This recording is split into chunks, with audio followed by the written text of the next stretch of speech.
মানে আমার কথা হলো আমি আপনার অনুভূতি জাগাইতে চাই, আপনারে লজ্জা দেওয়া না, আপনাকে লজ্জা, আপনার আখেরাত বাঁচানো, আপনার আখেরাত। আপনার লগে কি আমার দুশ্মনী আসেনি কোনো চাষার সাথে? আমি আইতে সময় কোনো মুরব্বীর লোক কাজ যাইছে আমার? আমি আপনার আখেরাতের কথা মনে করাইতে চাই। 60 বছর হয়ে গেছে, আজও যদি আখেরাত সুন্দর না হয় আর কখন হবে মাফ? রাসূলুল্লাহ সাল্লাল্লাহু আলাইহি ওয়াসাল্লাম বলেন, মুসলিম শরীফের হাদিস, আযারাল্লাহু ইলা মরিইন আখারা উমরাহু হাত্তা বালাগা 60।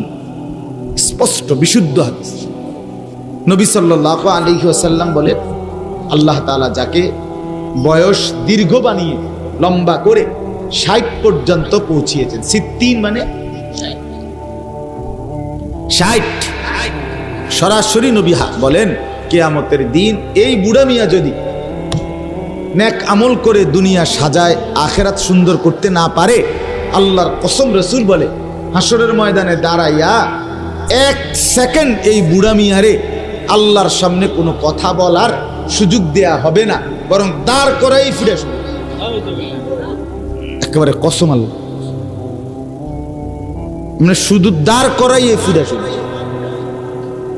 60 বছরে আপনি মিথ্যা বলা ছাড়তে পারলেন না, 60 বছরও আপনি নাচ গান টেলিভিশন দেখার বদভ্যাস ছাড়তে পারলেন না, 60 বছরও আপনি কথায় কথায় গালি দেওয়ানোর বদভ্যাস ছাড়তে পারলেন না। আপনি কি একটা দুইটা জানাজা দেখছেন? আপনি কি 2-1 জনের এই 60 বছরে কি মাত্র 3 জন মানুষের মৃত্যু দেখছেন? ইনসাফের কথা বলে, 60 বছর বয়সে এখনো আপনি সুদের লেনদেন কেমনে করেন? কেমনে মিথ্যা বলেন? এখনো কেন এই জমিটার ব্যাপারে হেঁচা কথাটা, সত্য কথাটা কন না? এটা যে অন্যায়ভাবে নিয়ে রাখছেন, এই কথাটা আইজও কন না কা? কথা বলেন না কেন? এই যে 1 বিঘত জমি যে মিথ্যা কথা বলে আটকায় রাখছেন, কি মনে করছেন যে ফুতেরে এই 1 বিঘত জমি মিথ্যা বাটফারি করে যে দিয়ে যাইতেছেন, এটার দ্বারা তারা আপনার তামাম দুনিয়াটা কিনা লাইব নাকি? আপনি তো আপনার আখিরাত বরবাদ করে দিন। রাসূলুল্লাহ সাল্লাল্লাহু আলাইহি ওয়াসাল্লাম বলেন, স্পষ্ট বুখারীর হাদিস, নবীজি বলেন, যে ব্যক্তি 1 বিঘত জমি কারো জুলুম করে অন্যায়ভাবে গ্রহণ করলো, কিয়ামতের দিন 7 তবক জমিনের নিচের মাটি তার কাঁধে তুলে যাবে। আপনি তখন টের পাবেন,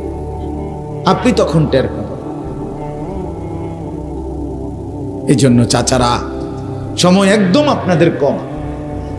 কোরআনুল কারীমের মধ্যে আছে, আল্লাহ তাআলা বলেন, বয়স যখন 40 হয়, 40 ওয়ালাম্মা বালাগা আশুদ্দাহু ওয়া বালাগা 40 সানা, 40 যখন পূর্ণ হয়, 40 মানে 40, তখনই আল্লাহ বলছে, এবার তুমি পুরা প্রস্তুতি আখিরাতের লেগে যাও।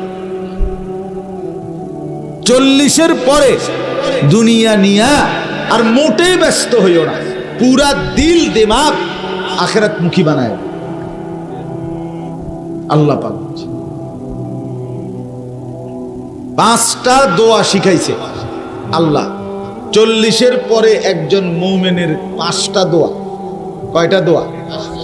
রব্বি আউজি'নি আন আশকুরা নি'মাতাকাল্লাতী আন'আমতা আলাইয়া ওয়া আলা ওয়ালিদাইয়া। এই 1 নম্বর দোয়া। আল্লাহ, আমার বয়স 40 হয়ে গেছে, এই পর্যন্ত আপনি আমার উপরে এবং আমার বাবা মার উপরে যত নিয়ামত দিয়েছেন, এখন বাকিটা হায়াত আমারে সেই নিয়ামতের শুকর, কৃতজ্ঞতা আদায় করার তৌফিক দিন। এই হলো একটা দোয়া। 2 নাম্বার, ওয়া আন আ'মালা সালিহান তারদাহু। আল্লাহ, আমার বয়স 40 হয়ে গেছে, এখন থেকে নিয়ে বাকিটুকু হায়াত আমাকে এমন নেক আমলের তৌফিক দেন যেগুলো করলে আপনি সন্তুষ্ট হয়ে যাবেন।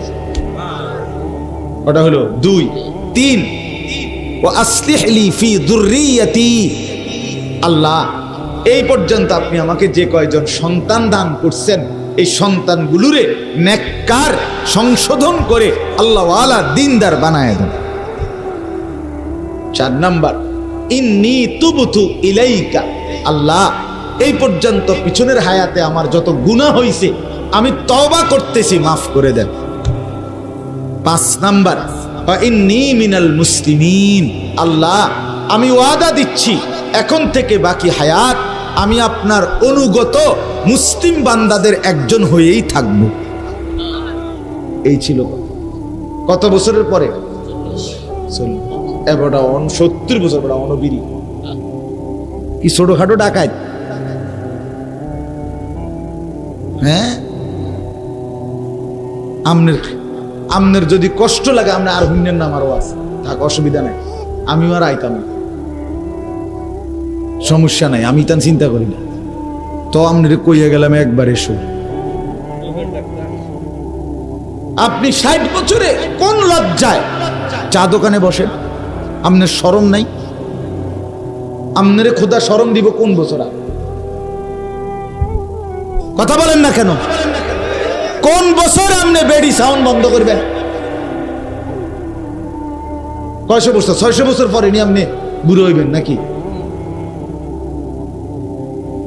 আল্লাহ আমাদেরকে মাফ করে দেন। চাচারা খামখেয়ালি করেন না, চাচা খামখেয়ালি করেন, খামখেয়ালি করেন, খামখেয়ালি করেন। রঙ্গরসের কথা কইলে হইতো না চাচা, আমারে আমনে 900 কথা একটা দিয়ে বুঝ দিলে হইতো না। গ্রামের মানুষের রে আরে কথা তো সবডি বালাই কইছে রে, কয় তো ভালো লাগেই তো কয়, বুঝি তো পারি তো না। সিহন আলাপ বুঝলি না দাদা, সিহন আলাপ ফাইজলামি কথার জায়গা পান না। হ্যাঁ, পারি তো না কিতাবার। আপনার কি মাড়ি কাটতে নি কইছে? কথা বলেন, আপনার কি আমি মাড়ি কাটতে কইছি? তো আপনি কিতা পারেন না? আপনার কি সালের বস্তা কান্দে লইয়া নবীনগর যেতে কইছি নাকি? তো আপনি পারেন না? আপনারে নামাজ পড়তে বলছি, আপনারে আল্লাহর জিকির করতে বলছি, আপনাকে কোরআনুল কারীম পড়তে বলছি, আপনাকে বদঅভ্যাসগুলো ছেড়ে দিতে বলছি, আপনারে আল্লাহ বিল্লাহ করতে কইছি। এনে ভারী কি কইলাম? কথা বলেন না কেন? তো আপনারা পারেন না কিতা? পারেন না কি? বাবারা আমার, আমি অনুরোধ করছি, অনেক মুরব্বী দেখলাম মাশাআল্লাহ, আপনাদেরকে জন্য বললাম চাচা, জিন্দেগি কাজে লাগান, সময়টা কাজে লাগান, জীবনের শেষ মিনিট পর্যন্ত আখিরাত মিলাইতে হবে, আখিরাত মিলাইতে হবে। খামখেয়ালি করলে হইতো মসজিদে 2 টাকা 10,000 টাকা আর শুক্রবারে 2 রাকাত নামাজ, মাঝে মধ্যে কিছু সুবহানাল্লাহ আলহামদুলিল্লাহ এই অল্প কদ্দুর দিয়া, এই সামান্য 2টা 4টা নেক আমল দিয়ে অনন্তকালের আখিরাত পার হইতে পারবেন।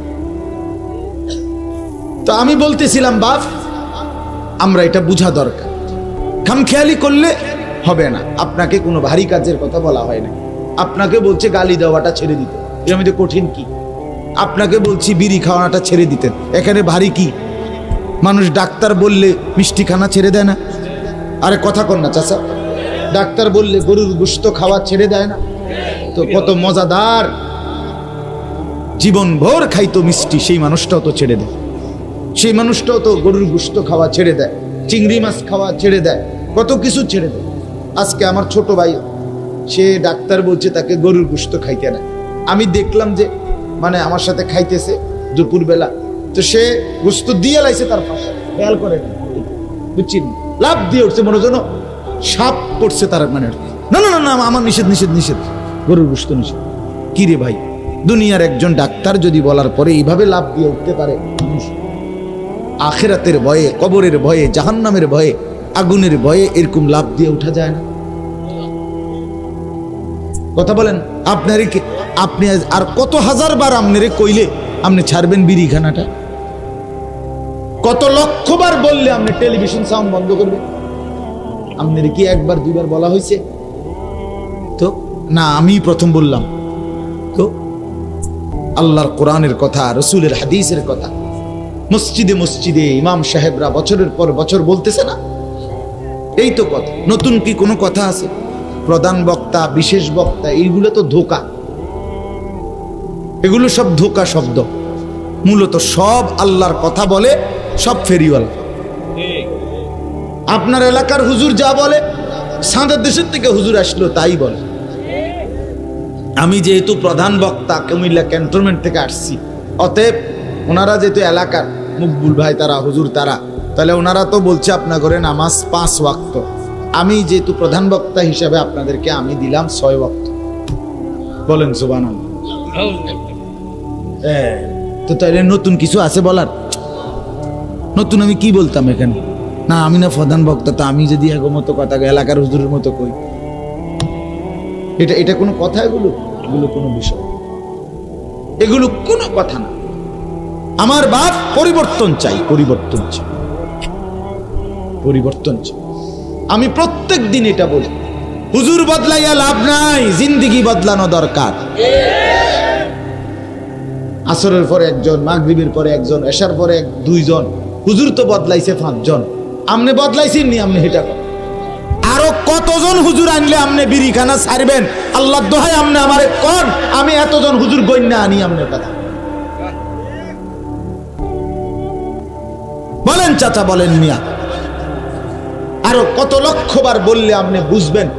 গালি দেওয়া, টেলিভিশন দেখা, আপনার স্ত্রী বেপর্দা থাকা, ছেলে মেয়ে নামাজ না পড়া, এটা আপনার বরবাদি, এটা আপনার জাহান্নামে যাওয়ার কারণ। আপনার ঘরে আপনার ছেলে 1 ওয়াক্ত নামাজ পড়ে না, এত বড় জানোয়ার আপনি ঘরে পালেন কেন মিয়া? খোদার একটা বছর 365 দিন কোনদিন ফজরের নামাজ পড়ে না।